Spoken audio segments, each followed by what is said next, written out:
subscribe our channel and press the bell icon to get the notification of our latest videos. Hello friends, dear friends and dear students, जैसा कि मुझे पता चला है कि जो HBSC का जो नया सर्कुलर उसके हिसाब से 2016 के फर्स्ट सेमेस्टर सेकंड सेमेस्टर के क्वेश्चन पेपर, 2017 क्वेश्चन पेपर और 2018 के क्वेश्चन पेपर में से मिला के जो 2019 का पेपर होने वाला है, हर सब्जेक्ट में इन प्रीवियस पेपर में से 40 नंबर का क्वेश्चन आएगा। तो 2018 के पेपर का सॉल्यूशन मैंने पहले ही अपलोड किया हुआ है जब इसका पेपर कंडक्ट हुआ था। अब क्योंकि काफ़ी स्टूडेंट का रिस्पांस है और कमेंट में आया, वो कह रहे कि 2016 और 2017 के पेपर के वीडियो को भी अपलोड करें, तो मैं ये 2017 के क्वेश्चन पेपर जो कि फिजिक्स का है इनकी वीडियो को अपलोड कर रहा हूँ। अगर अच्छा रिस्पांस मिला तो 2016 की वीडियो भी बनाऊंगा। तो पहले क्योंकि कई स्टूडेंट को ये भी नहीं पता चलता कि ये क्वेश्चन पेपर कहाँ से डाउनलोड करें, कैसे करें, तो ये सभी क्वेश्चन पेपर जो है HBSC बोर्ड ने अपने ऑफिशियल वेबसाइट पे अपलोड की हुई है। तो मैं यहाँ पर आपको बता दे रहा हूँ कि कैसे आप वहाँ तक पहुँच सकते हैं और उन क्वेश्चन पेपर को डाउनलोड कर सकते हैं। उनको बताने के बाद फिर हम 1 बाय 1 2017 के सभी सेट में आए हुए ऑब्जेक्टिव टाइप क्वेश्चंस और न्यूमेरिकल्स को डिस्कस करेंगे। तो सबसे पहले आप गूगल पे जाइए और वहाँ पे टाइप कीजिए HBSE।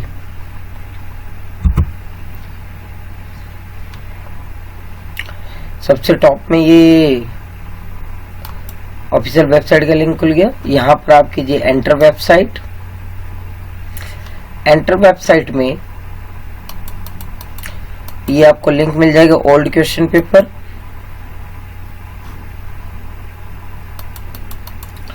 यहाँ पर देखिए 10th 12th 2018, 10th 12th 2017 और इसी तरीके से 2016 के अलग अलग सेमेस्टर के क्वेश्चन पेपर अवेलेबल है। मान लीजिए मैं 2017 के 12th का पेपर डाउनलोड करना है, तो हमने इस पर क्लिक करा। अब आप इसमें नीचे जाएंगे तो आपको सब्जेक्ट वाइज जो है उनके अलग अलग सेट अवेलेबल है।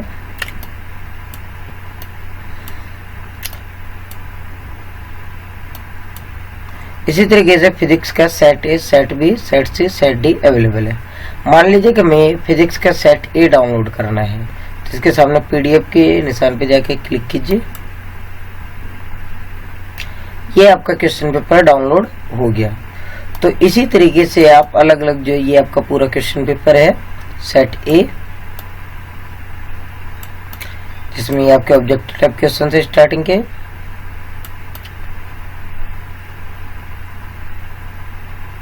और उसके बाद सब्जेक्टिव क्वेश्चंस। तो इसी तरीके से आप इस लिंक को फॉलो करते हुए, इस प्रोसेस को फॉलो करते हुए सभी क्वेश्चंस पेपर को डाउनलोड कर सकते हैं और उनको प्रिपेयर करके जो आने वाले बोर्ड के एग्जाम में अच्छा परफॉर्म कर सकते हैं। तो फ्रेंड्स, अब हम 1 बाय 1 अलग अलग क्वेश्चन पेपर को डिस्कस करेंगे।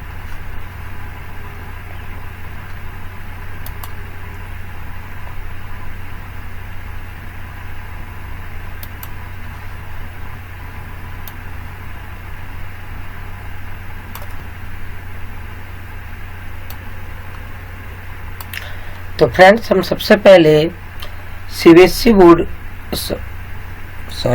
हरियाणा बोर्ड HBSC बोर्ड जो है उसके 2017 में आए हुए क्वेश्चन पेपर में जो फिजिक्स का क्वेश्चन पेपर है सेट ए को डिस्कस करेंगे, उसके ऑब्जेक्टिव टाइप क्वेश्चंस को।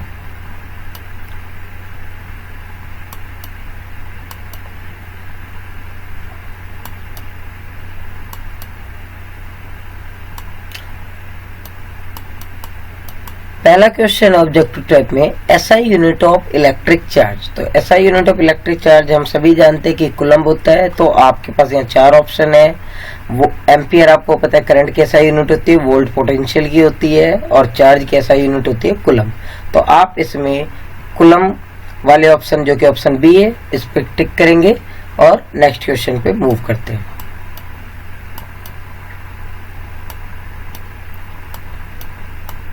नेक्स्ट क्वेश्चन है टॉर्क एक्टिंग on an electric dipole of dipole moment P placed at an angle 90 degree to the electric field E will be. तो इसके लिए मैं, वैसे तो ऑप्शन आपका एक क्लिक होगा, बट मैं इसको थोड़ा सा एक्सप्लेन करता हूं।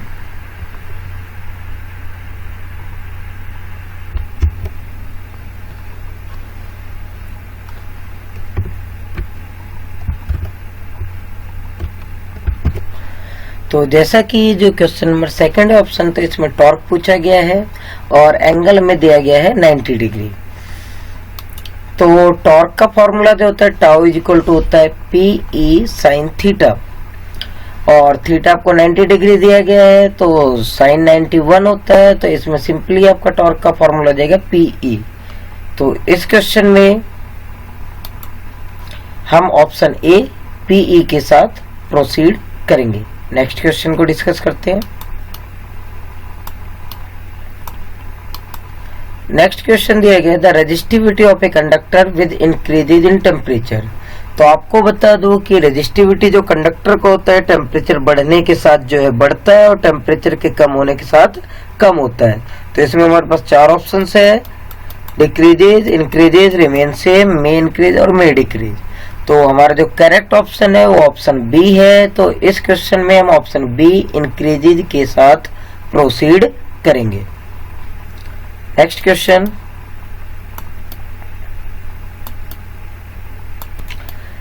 नेक्स्ट क्वेश्चन है magnetic susceptibility of the diamagnetic substance.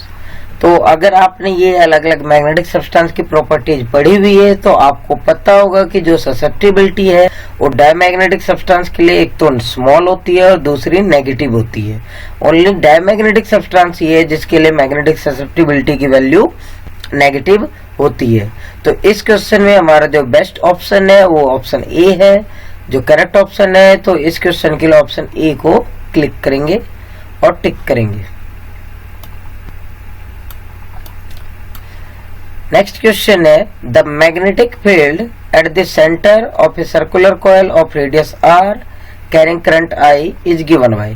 तो आपने अगर यूनिट थर्ड के अंदर बायट-सेवर्ट्स लॉ और उसके एप्लीकेशंस करे हैं तो उसके अंदर आप बायट-सेवर्ट्स लॉ से ड्राइव कर सकते हैं इस फॉर्मूले को, और इसको ड्राइव करेंगे तो ये जो ऑप्शन आएगा इसका जो रिजल्ट आएगा वो आएगा म्यू नॉट I अपॉन में 2r, जहाँ I is the current flowing through the loop and R is the radius of the circle। तो इस क्वेश्चन का आंसर है option C, mu naught I by 2r। Next question, the wavelength of the wave with frequency 10 raised to the power 14 hertz will be. तो इस question को मैं आपको solve करके दिखाता हूँ, फिर बताता हूँ कि इसका ऑप्शन क्या होगा। वैसे तो ऑप्शन ए सही है, फिर भी मैं इसको एक बार आपको सॉल्व करके बताऊंगा। तो इसमें आपको फ्रीक्वेंसी 10 की पावर 14 हर्ट्ज दिया गया है, तो इसको हम सॉल्व करते हैं। तो इसके लिए जो फॉर्मूला यूज होगा, आपने ये फॉर्मूला पढ़ा होगा, lambda is equal to c by nu. इसमें सी जो है स्पीड ऑफ लाइट है, जो कि जिसकी वैल्यू होती है 3 × 10⁻18 मीटर पर सेकंड। और जैसा कि इस क्वेश्चन में फ्रीक्वेंसी जो दे रखा है वो 10 की पावर 10⁻14 हर्ट्ज है, तो अगर आप इन वैल्यू को पुट करते हैं तो आप इसमें पाएंगे कि ये जो सॉल्व करके आएगा 10 की पावर 8 और 10 की पावर 14 को सॉल्व करेंगे 10 की पावर -6 बचेगा। तो जो हमारा एग्जैक्ट आंसर बनता है वो बनता है 3 × 10⁻6 मीटर। तो जब हम इनको क्वेश्चन में देखते हैं तो हमारे पास जो ऑप्शन ए है इसके अंदर करेक्ट ऑप्शन आपका आंसर अवेलेबल है 3 × 10⁻6 मीटर। तो इस तरीके से इस क्वेश्चन का आंसर हुआ option A 3 × 10⁻6 metre. Next question में प्रोसीड करते हैं।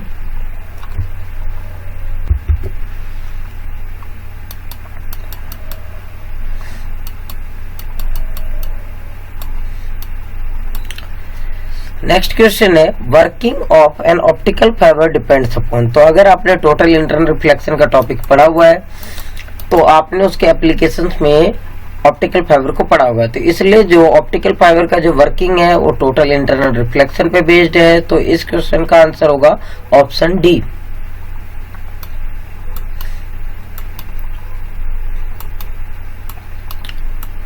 नेक्स्ट क्वेश्चन है, for a normal human I the least distance of distinct vision is. तो आपको पता होना चाहिए कि एक नॉर्मल ह्यूमन बीइंग के लिए जो least distance of distinct vision है 25 सेंटीमीटर होता है। तो इसमें जो हमारे पास ऑप्शन ए है इसके अंदर 25 सेंटीमीटर दिया गया। इस ऑप्शन को टिक करते टाइम यूनिट पर ध्यान दे, क्योंकि जो एग्जामिनर ये ट्रिक चलता है, अब जैसे मीटर है 25 दे रखा है, तो आपको थोड़ा ध्यान रखना है इस चीज का। तो इसका ऑप्शन ए करेक्ट है, 25 सेंटीमीटर।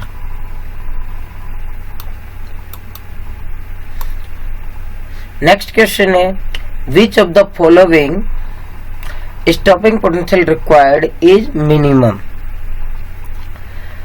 तो स्टूडेंट्स आपको पता होना चाहिए, ये आपका वैसे डुअल नेचर वाले चैप्टर पे बेस्ड क्वेश्चन है। तो आपको पता होना चाहिए जो स्टॉपिंग पोटेंशियल है वो डायरेक्टली प्रोपोर्शनल होती है फ्रीक्वेंसी की। जितनी ज्यादा फ्रीक्वेंसी होगी स्टॉपिंग पोटेंशियल, यानी उस जितनी ज्यादा फ्रीक्वेंसी की रेडिएशन होगी उतनी ही ज्यादा करंट की एनर्जी होगी इजेक्टेड इलेक्ट्रॉन की, और जितना ज्यादा करंट की एनर्जी होगा उसको रोकने के लिए उतना ज्यादा स्टॉपिंग पोटेंशियल अप्लाई करना पड़ेगा। इसका मतलब ये है कि अगर फ्रीक्वेंसी ज्यादा होगी तो स्टॉपिंग पोटेंशियल ज्यादा होगा, और अगर फ्रीक्वेंसी मिनिमम होगी तो स्टॉपिंग पोटेंशियल मिनिमम होगी। तो अगर हम दिए हुए चारों ऑप्शंस में देखते हैं तो रेड जो है इसकी वेवलेंथ मैक्सिमम होती है इन सब में, और फ्रीक्वेंसी मिनिमम होती है। तो क्योंकि इसकी फ्रीक्वेंसी मिनिमम है तो रोकने के लिए जो हमें मिनिमम पोटेंशियल की रिक्वायर्ड होगी वो रेड वेवलेंथ के लिए होगी। तो इसलिए इस क्वेश्चन का जो करेक्ट ऑप्शन है वो रेड है। अब हम क्वेश्चन जो सॉल्व करने वाले हैं, क्वेश्चन में 10 है, de Broglie wavelength associated with an electron under potential difference of 100 volt is given by. तो इसको सॉल्व करके भी देखते हैं।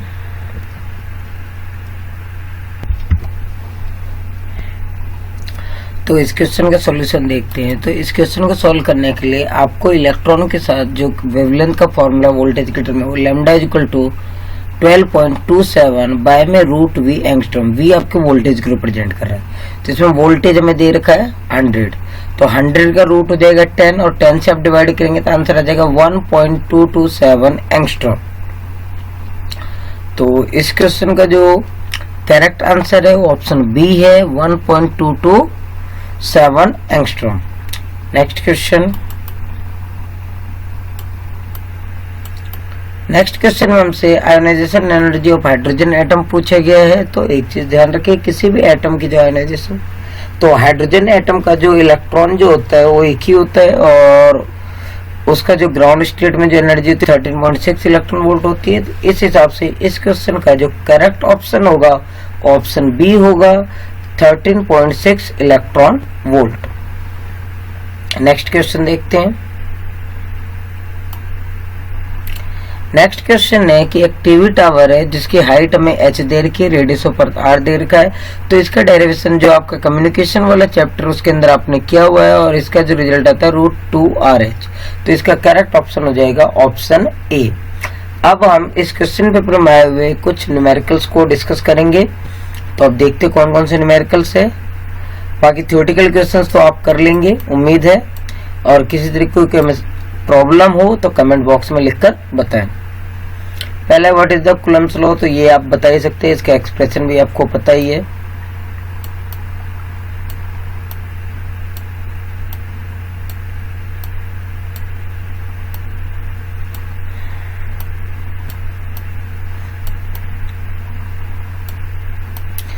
हाँ, ये एक न्यूमेरिकल है।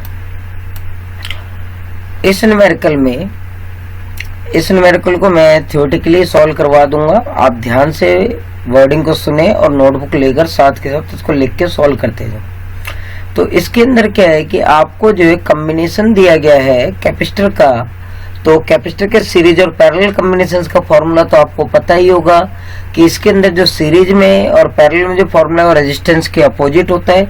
इसके सीरीज में हम 1/c is equal to 1/c1 plus 1/c2 plus 1/c3 के फॉर्म में सॉल्व करते हैं, और पैरेलल में सिंपली ऐड कर देते कैपेसिटर में।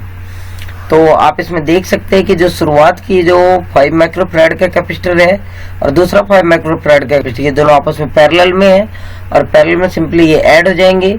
तो ये ऐड होके जो रिजल्टेंट कैपेसिटर ये बन जाएगा, ये आपका 10 माइक्रोफैराड का बन जाएगा। और ये 10 माइक्रोफैराड जो है इस 10 माइक्रोफैराड कैपेसिटर के साथ सीरीज कॉम्बिनेशन में होगा। तो जब आप इसको 1/c इक्वल टू 1/10 प्लस 1/10 करके सॉल्व करेंगे तो इसका रिजल्ट आ जाएगा आपका 5 माइक्रोफैराड।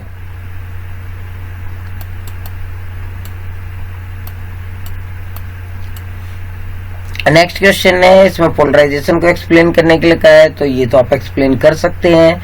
इसमें एक न्यूमेरिकल पूछा गया है कि calculate the refractive index of the medium of angle of polarisation 60 degree. तो इसको मैं आपको सॉल्व करके बताता हूं अभी।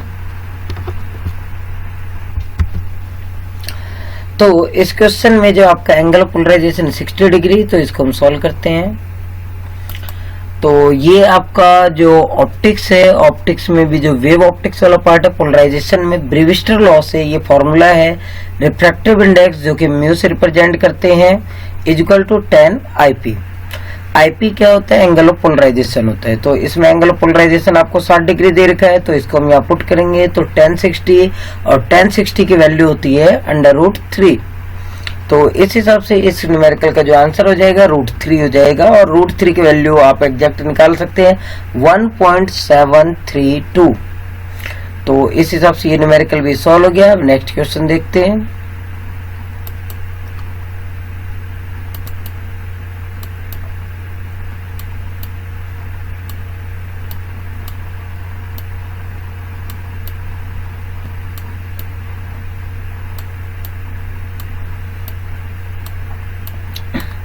हाँ, इसमें ये एक और न्यूमेरिकल है।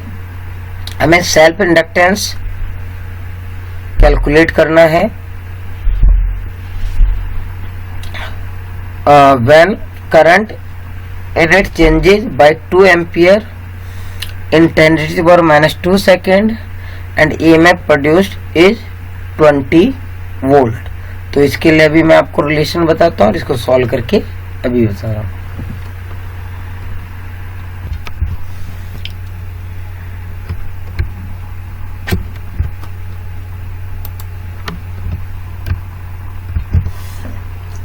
तो जैसा कि इस क्वेश्चन में दिया गया है कि जो करंट चेंज हो रहा है DI 2 एम्पियर है, 2 एम्पियर, और कितने टाइम में जो DT हो गया हमारा 10⁻² सेकेंड, जो इंड्यूस्ड EMF है 20 वोल्ट है। तो इसके लिए जो फॉर्मूला होगा E इक्वल टू, वैसे तो E इक्वल टू -LdI/dt होता है, बट यहाँ पर हम सिर्फ मैग्नीट्यूड को कंसिडर कर रहे हैं। तो इसमें क्या E आपका जो है ये इंड्यूस्ड EMF को रिप्रेजेंट कर रहा है, L है coefficient of self induction, DI change in current, DT जो है टाइम है, rate of change of current. तो हमारे पास E की वैल्यू 20 वोल्ट है और DI change in current 2 ampere है, और आपका जो DT है वो 10⁻² सेकेंड है। तो अगर हम इसको सॉल्व करते हैं तो आपका लेफ्ट में इधर आ जाएगा 20, यहाँ पर आप इसको सॉल्व करोगे तो यहाँ पर आप रखोगे 2 और नीचे हो जाएगा आपका 10⁻²। तो 10⁻² ऊपर जाके बन जाएगा 10⁻+2, यानी ये हो गया 200। तो L इक्वल टू हो जाएगा 20/200, और आप अगर इसको सॉल्व करते हैं तो 20/200 आपका आ जाएगा 1/10 मीन्स 0.1। और जो induced EMF sorry coefficient of जो सेल्फ इंडक्शन, इसकी जो SI यूनिट होती है वो हेनरी होती है। तो इस हिसाब से जो आपका आंसर बन गया L equal to 0.1 henry, 0.1 Henry.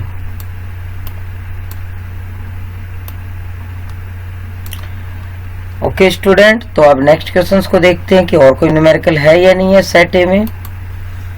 तो आगे हम प्रोसीड करते हैं। तो ये सब तो आपके सिंपली थियोरी है, इनको आप नोट से प्रिपेयर कर लीजिएगा, और किसी तरीके की कोई प्रॉब्लम हो तो कांटेक्ट कीजिए। तो सेट ए जो कंप्लीट हो गया, अब हम सेट बी को डिस्कस करेंगे। और क्योंकि जो इन सेट में जो क्वेश्चंस होते हैं आपके सिमिलर होते हैं, तो हम इस हिसाब से इनको हम फॉलो कर लेंगे, और अब जो बाकी सेट जो काफी फास्टली कवर हो जाएंगे। तो set B,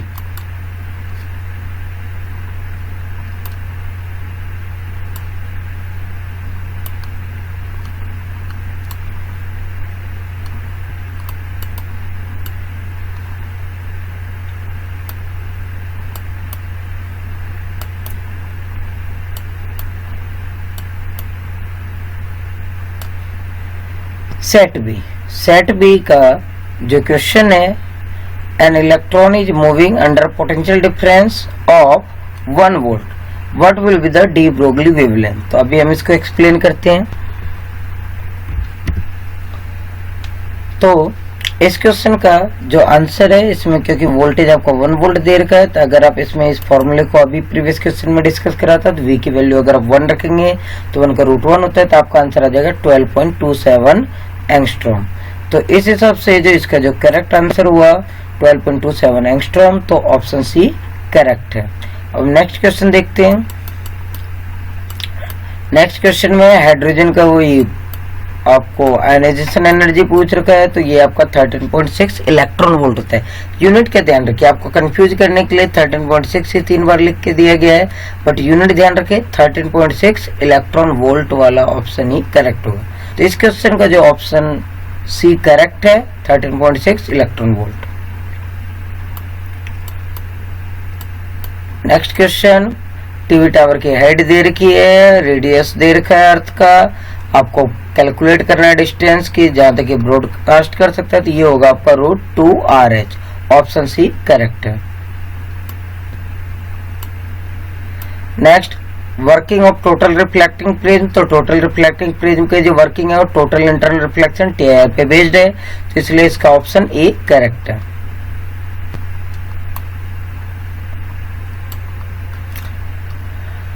list distance of distinct vision जो है,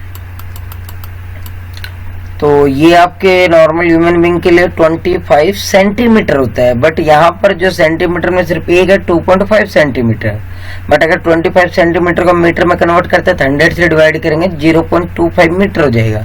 तो इसलिए इस क्वेश्चन का जो करेक्ट ऑप्शन है वो बी है।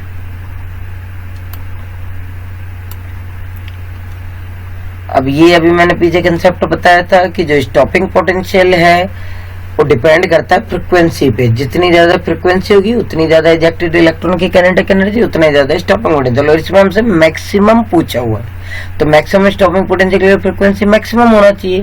तो अगर आप विबग्योर सीरीज को जानते हैं तो इसमें आप पाओगे कि जो ब्लू लाइट है इन सभी गिवन ऑप्शन में से इसकी फ्रीक्वेंसी सबसे हाईएस्ट होती है, तो इसलिए स्टॉपिंग पोटेंशियल जो मैक्सिमम होगा वो ब्लू कलर के लिए होगा, तो इसलिए इसमें ऑप्शन डी को टिक किया जाएगा।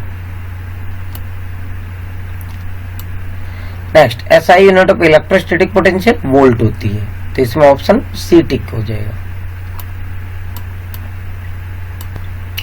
अब torque acting on an electric dipole of dipole में प्लेस्ड पैरेलल है, तो इस केस में कि थीटा की वैल्यू क्या होगी 0 डिग्री, और 0 डिग्री होगी, तो इस हिसाब से इसका जो सॉल्यूशन होगा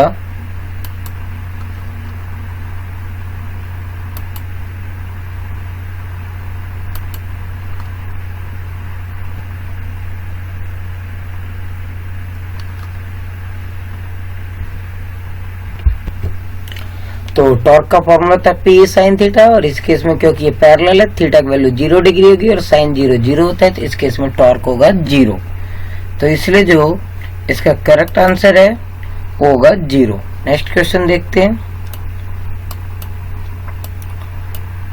resistivity of semiconductor with increase in temperature. तो मैं आपको बता दूं जो सेमीकंडक्टर है उसकी रेजिस्टिविटी टेम्परेचर बढ़ाने पे डिक्रीज होती है और कंडक्टर की इंक्रीज होती है, तो इसलिए इसमें जो ऑप्शन करेक्ट होगा वो होगा डिक्रीजेज।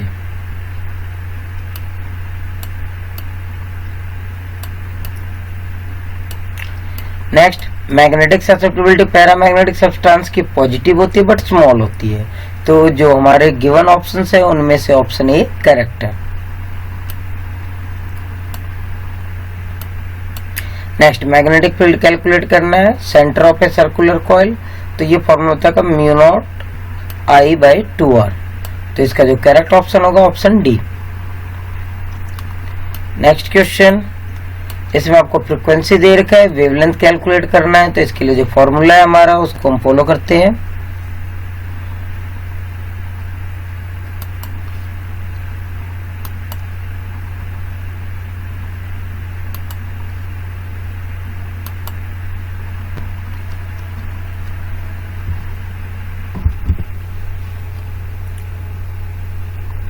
तो फ्रीक्वेंसी 3 × 10⁻³ हर्ट्ज, तो हम अगर इस lambda equal to c value है, इस फॉर्मूले में पुट करेंगे तो सॉल्व करेंगे, 3 से 3 कट जाएगा, 10 की पावर 8 ऊपर, नीचे 13 है तो 13 ऊपर जाएगा तो 10 की पावर -5 मीटर आएगा आंसर इसका। तो इसका जो करेक्ट ऑप्शन है वो ऑप्शन है 10⁻⁻5 मीटर।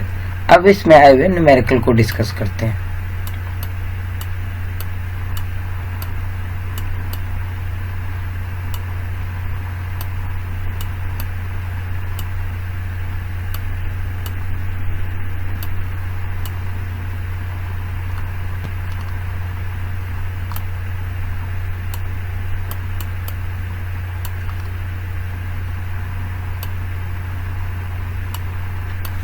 हाँ, तो इसमें जो रेजिस्टेंस का सर्किट दिया गया है और आपको टोटल रेजिस्टेंस निकालना है, तब इसमें ध्यान देंगे कि रेजिस्टेंस जो सीरीज में सिंपली ऐड होता है और पैरेलल में इसको 1/R = 1/R1 + 1/R2 + 1/R3 फॉर्मूले से सॉल्व करते हैं। तो अगर आप सर्किट में ध्यान से देखेंगे तो सबसे पहले ये जो 2 ओम के जो 2 रेजिस्टेंस है ये आपस में पैरेलल में, तो पैरेलल में इनको सॉल्व करेंगे 1/R = 1/R1 + 1/R2 का फॉर्मूला लेके, तो ये आ जाएगा 1 ओम। अब ये जो 1 ओम बनेगा और ये जो 1 ओम है और ये जो 2 ओम है, ये तीनों सीरीज में हो जाएंगे, तो सिंपली ऐड करेंगे तो 1 ओम, इसका आंसर है 1 ओम, 2 + 2 4 ओम। तो ओवरऑल जो ये जो पूरा जो ऊपर का पार्ट है ये सॉल्व करके हो जाएगा 4 ओम। अब ये जो 4 ओम है और ये जो 4 ओम है ये आपस में पैरेलल में होंगे, फिर इसको पैरेलल का फॉर्मूला लगा के आप सॉल्व करोगे तो इसका आंसर आ जाएगा 2 ओम। तो इस क्वेश्चन का जो आंसर होगा 2 ओम। नेक्स्ट देखते हैं।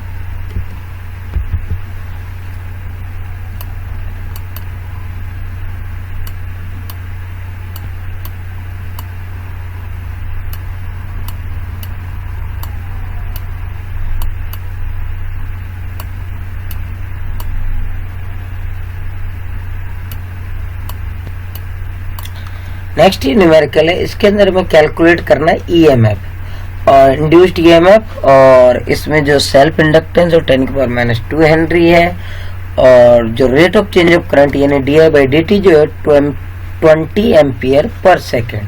तो इसको हम सॉल्व करते हैं।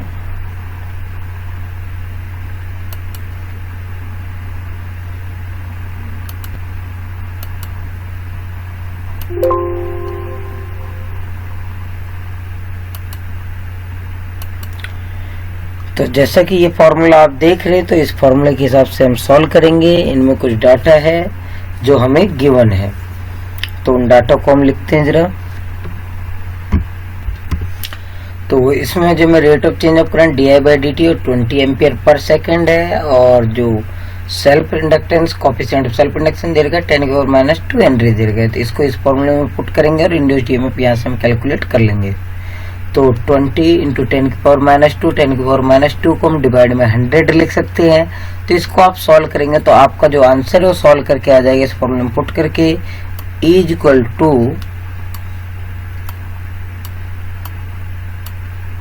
0.2 वोल्ट।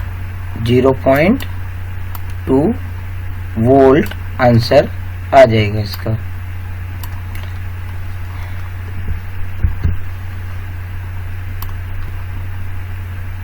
.2 वोल्ट। अब नेक्स्ट क्वेश्चन देखते हैं।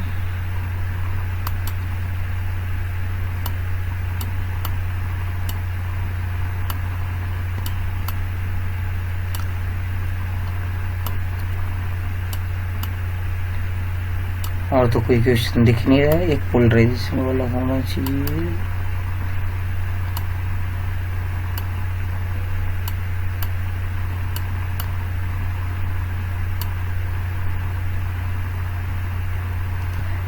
तो पोलराइजेशन वाले में इसमें कोई न्यूमेरिकल नहीं है। चलो अब नेक्स्ट सेट सी को डिस्कस करेंगे।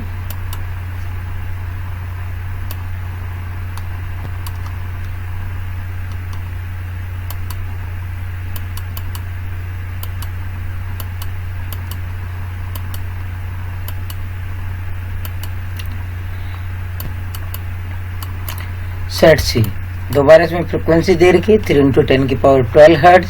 तो वेवलेंथ को आप c = न्यू लैम्डा से कैलकुलेट कर सकते हैं। c = न्यू लैम्डा और lambda is equal to c by nu. तो ये आपकी न्यू की वैल्यू है, इसको आप फॉर्मूला में पुट करेंगे तो आपका आंसर आ जाएगा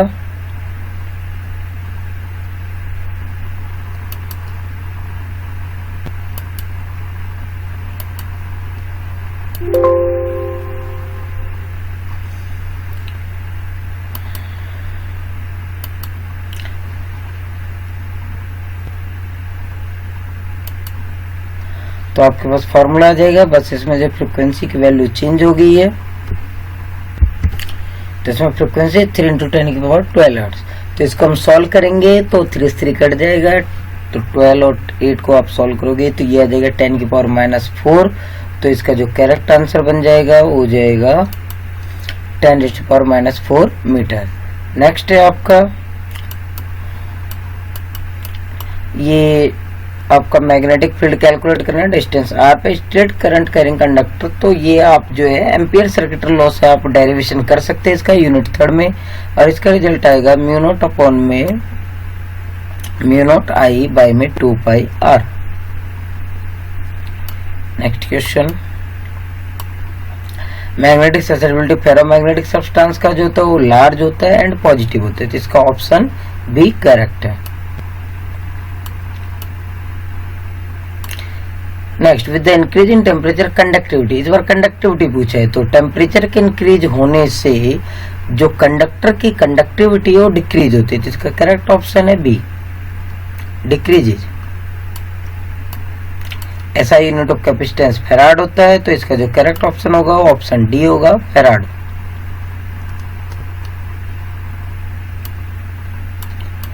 नेक्स्ट, टॉर्क पूछा हुआ है इलेक्ट्रिक डायपोल का, तो आपको पता है टॉर्क का फॉर्मूला हमारा क्या होता है, मैं प्रीवियस क्वेश्चन में डिस्कस कर चुका हूँ। Torque is equal to PE sin theta, और थीटा या 90 डिग्री है और साइन 91 होता है, तो इसका जो करेक्ट आंसर होगा वो होगा PE। P आपका पता है, आपको इलेक्ट्रिक डायपोल मोमेंट होता है और E इलेक्ट्रिक फील्ड होता है, तो इसका correct option B.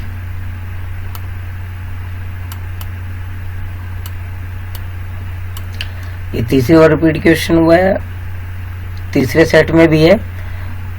H height दे रखा है, R रेडियस है अर्थ का, तो इसका करेक्ट ऑप्शन होगा √2RH, that is option B.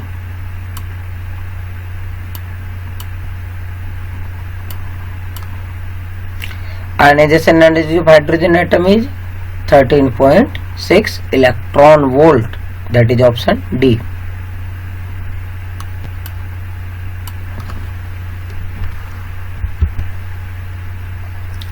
Next हमें कैलकुलेट करना है de Broglie wavelength associated with an electron moving under the potential difference 10⁻4 volt. तो जो इसका जो करेक्ट ऑप्शन होगा इसको पहले हम सॉल्व करते हैं।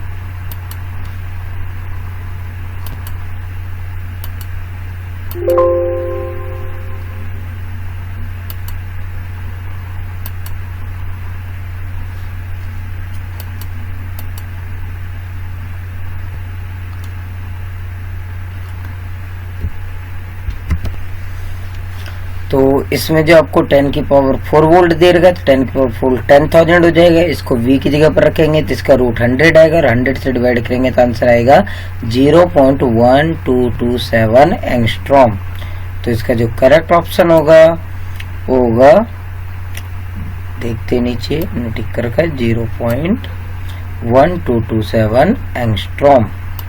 नेक्स्ट क्वेश्चन, स्टॉपिंग पोटेंशियल, और मैं आपको पहले बता चुका हूँ जिसकी फ्रीक्वेंसी ज्यादा होगी उसका स्टॉपिंग पोटेंशियल मैक्सिमम होगा, और जिसकी फ्रीक्वेंसी कम होगी तो उसका स्टॉपिंग पोटेंशियल मिनिमम होगा। तो इन सभी गिवन कलर्स में से जो ब्लू कलर है उसकी फ्रीक्वेंसी सबसे ज्यादा है, तो इसलिए जो स्टॉपिंग पोटेंशियल मैक्सिमम होगा वो ब्लू कलर के लिए होगा, तो इसलिए ऑप्शन ए करेक्ट है इसमें। नेक्स्ट, ऑप्टिकल पावर की वर्किंग डिपेंड करती है आपकी टोटल इंटरनल रिफ्लेक्शन पे, तो इसका जो करेक्ट ऑप्शन होगा वो होगा option B, total internal reflection. For a normal human eye के लिए जो लीस्ट डिस्टेंस डिस्टिंक्ट विजन और 25 सेंटीमीटर होता है, बट यहाँ सारे मीटर में दिए गए हैं, तो आप 25 सेंटीमीटर को मीटर में कन्वर्ट करेंगे 100 से डिवाइड करके, तो आंसर आएगा 0.25 मीटर, ऑप्शन ए करेक्ट है। अब इसमें न्यूमेरिकल्स को देखते हैं।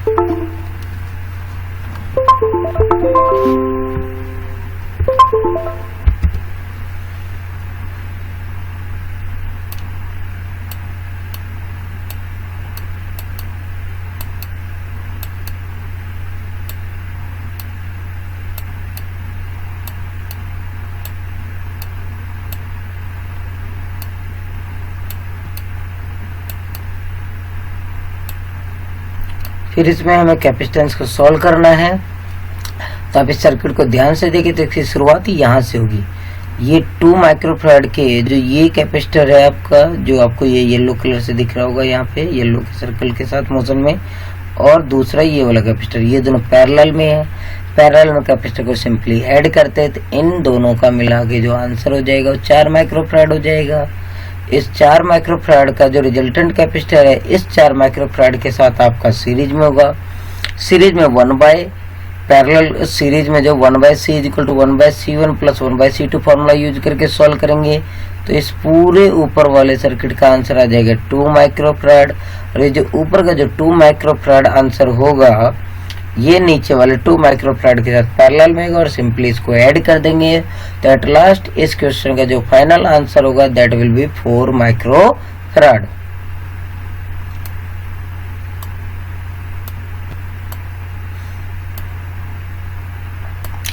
यहाँ एक और क्वेश्चन है, डिफाइन पोलराइजेशन ऑफ लाइट। तो ये आप डिफाइन कर लेना। Calculate the angle of polarization medium having the refractive index mu. तो जो इसके लिए जो हमारे पास रिलेशन है उसको हम देखते हैं।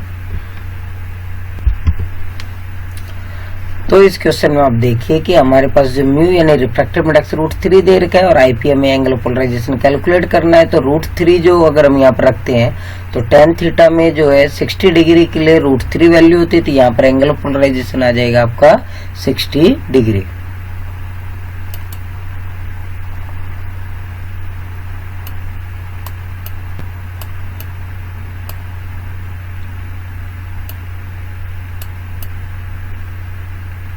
नेक्स्ट क्वेश्चन ये, इसमें हमें कैलकुलेट करना है mutual inductance of the coil when 10 volt induced EMF and rate of change of current is 50 ampere per second. तो इसको हम सॉल्व करते हैं।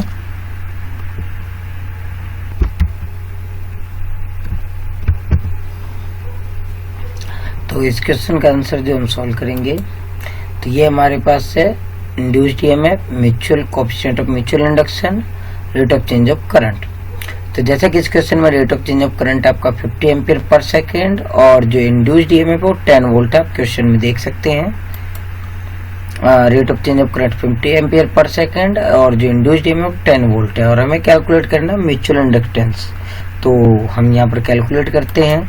तो इस फॉर्मूले में जब आप इन वैल्यू को पुट करेंगे और हम कैलकुलेट करेंगे, ए की जगह 10 और इसकी जगह 50 थी, 50 से डिवाइड में चला जाएगा तो 10/50 1/5 आ जाएगा, जो कि सॉल्व करके आ जाएगा 0.2 हेनरी। जो कोएफिशिएंट म्यूचुअल इंडक्टेंस है या फिर आप म्यूचुअल इंडक्टेंस कह सकते हो, इसकी भी ऐसा यूनिट हेनरी होती है। तो जो आंसर हो जाएगा वो हो जाएगा 0.2 हेनरी, 0.2 हेनरी। ओके, तो नेक्स्ट क्वेश्चंस को अब देखते हैं हम। तो जो सेट सी है ये भी कंप्लीट हो गया। अब हम लास्ट सेट डी को सॉल्व करेंगे।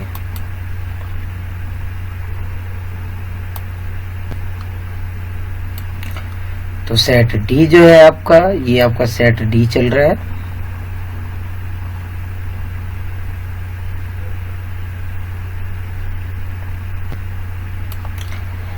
The magnetic susceptibility of diamagnetic substance is, तो डायमैग्नेटिक सब्सटेंस का ये मैंने सेट ए में बताया था, small and negative. Next question देखते हैं।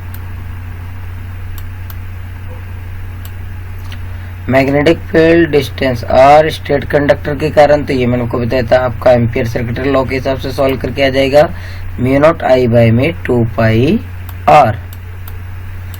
नेक्स्ट अब ये वेवलेंथ कैलकुलेट करनी है, तो इसके लिए हम कैलकुलेशंस करते हैं।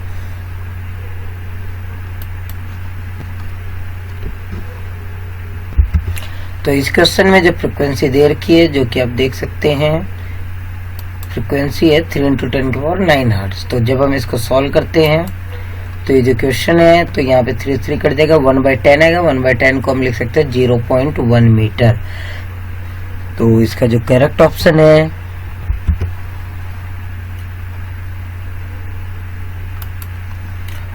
वो है option A, 0.1 metre.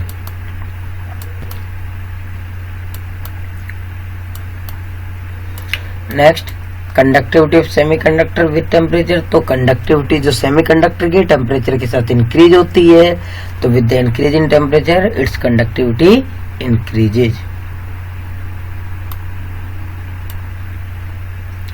SI unit of electric current that is ampere. Option C correct, ampere.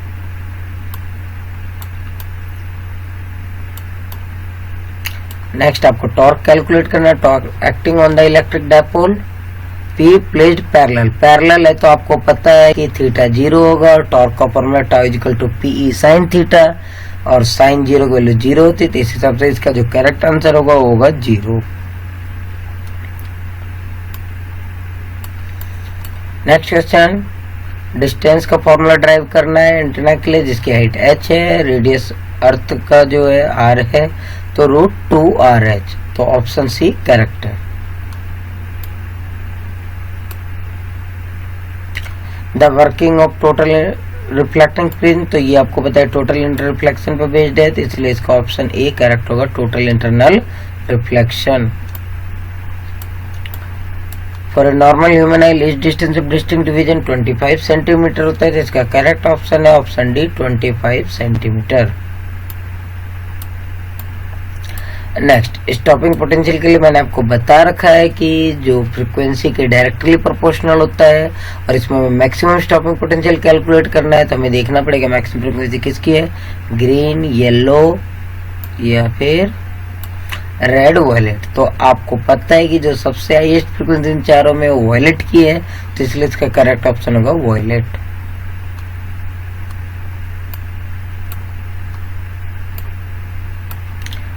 Next, इस क्वेश्चन में आपको D Broglie wavelength associated calculate करना है इलेक्ट्रॉन के साथ, और इसमें वोल्टेज आपको दे रखा है 150 वोल्ट।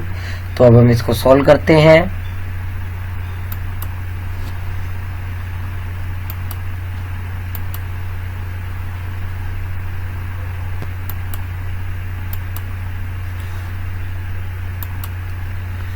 तो वोल्टेज की जो वैल्यू इसमें दे रखी है वो है 150 वोल्ट।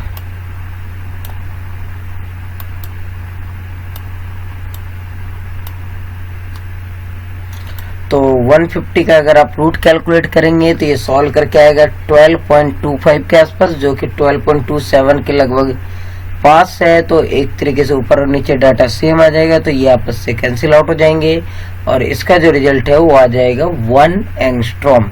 तो इसका जो करेक्ट ऑप्शन है that will be the 1 angstrom, option B. Next, hydrogen की जो आयनाइजेशन एनर्जी है that is 13.6 electron volt, that is option A correct. अब इसके क्वेश्चंस को डिस्कस कर लेते हैं।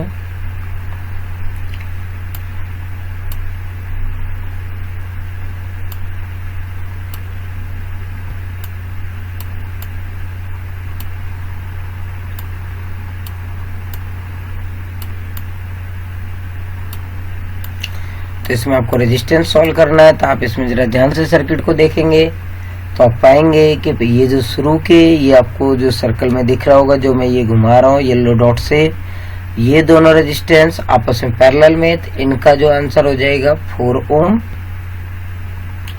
सॉरी नहीं, पैरेलल में है ये, तो पैरेलल में आपको 1/r is equal to 1/r1 plus 1/r2 से सॉल्व करेंगे, तो इसका आंसर हो जाएगा आपका 1 ओम। इसी तरीके से इसको सॉल्व करेंगे तो इसका भी आंसर आ जाएगा 1 ओम। तो 1 + 2 + 1, क्योंकि ये फिर इनका जो रिजल्ट है और इसका जो रिजल्ट है ये इस 2 ओम के साथ सीरीज में आ जाएगा, तो 1 + 2 + 1 ये हो जाएगा टोटल 4 ओम ऊपर के पार्ट का, और ये नीचे वाला 4 ओम पैरेलल में आ जाएगा। फिर उसको फर्दर सॉल्व करेंगे तो ये आ जाएगा 1/4 + 1/4 करके सॉल्व करेंगे आप, तो आपका जो रिजल्ट आएगा वो आ जाएगा इसका 2 ओम। तो इस क्वेश्चन का जो फाइनल रिजल्ट है दैट इज 2 ओम।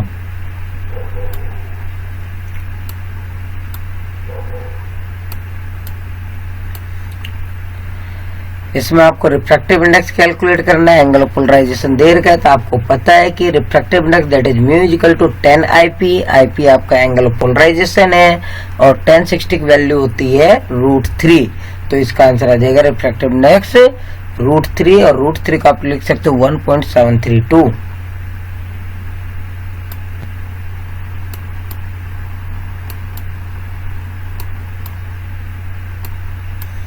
ये एक और न्यूमेरिकल दे रखा है, इसमें इंड्यूस्ड ईएमएफ 10 वोल्ट, हमें कैलकुलेट करना है सेल्फ इंडक्टेंस और rate of change of current है 80 एम्पियर पर सेकंड। तो इसको सॉल्व करते हैं।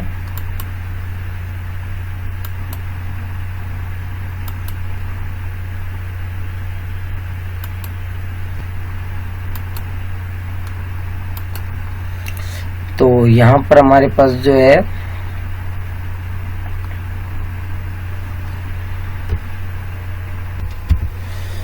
तो क्योंकि इसमें इंड्यूस्ड ईएमएफ की जो इंड्यूस्ड ईएमएफ वो 10 वोल्ट है, rate of change of current आपका 80 एम्पीयर पर सेकंड है।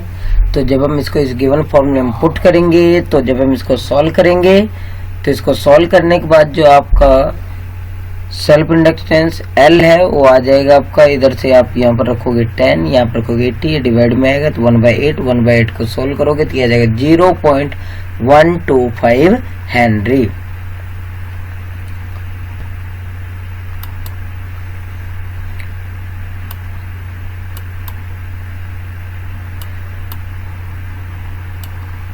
तो इस तरीके से स्टूडेंट जितने भी सेट थे आपके A B C D, इन सभी का हमने ऑब्जेक्टिव टाइप क्वेश्चंस को डिस्कस करा, इनके न्यूमेरिकल को डिस्कस करा।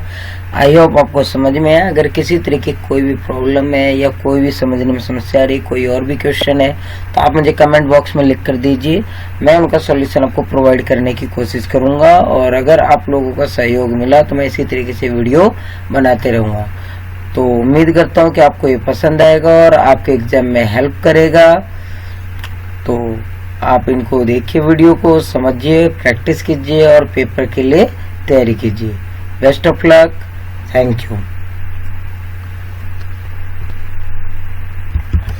और स्टूडेंट मैं जल्द ही जो है 2016 के भी पेपर को सॉल्व करके अपलोड करने की कोशिश करूंगा जैसे मुझे टाइम मिलता है।